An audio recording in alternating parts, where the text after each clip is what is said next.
পরীক্ষায় ফার্স্ট হয়েছে বেঙ্গি। ম্যাম আপনি বলেছিলেন পরীক্ষায় যে বেশি নম্বর তুলবে আপনি তাকে 200 টাকা দিবেন।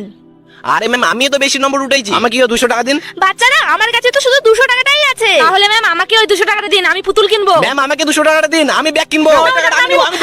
মারামারি কেন করছিস? এখানে আয়। তোরা একে অপরের ঘাড়ে হাত দে, যার মাথা এই টেবিলে ঠেকবে সে আউট।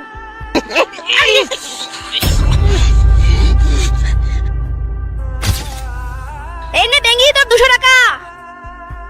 কিন্তু ভোটো আমি জানি তুই বেশি শক্তিশালী, তাহলে তুই কেন হেরে গেলি? ম্যাম আমি জানি আমার মধ্যে অনেক শক্তি আছে, কিন্তু আমার শক্তির কাছে আমার বোনের খুশিটা অনেক বড়। দাদা এই নে তোর জন্য নতুন ব্যাগ। বেঙ্গি তুই না বললে তুই পুতুল নিবি, তাহলে তুই তো দাদার জন্য ব্যাগ নিয়ে এসেছিস কেন? ম্যাম যার হাত ধরে আমি এতদূর পড়াশোনা শিখেছি তার হাতে একটা এই সামান্য ব্যাগ না তুলে দিতে পারলে আমি কেমন বোন? এতদিন আমি ভাই বোনের ভালোবাসা মোবাইলে দেখে এসেছি, আর আজকে আমি বাস্তবে দেখলাম। বাহ।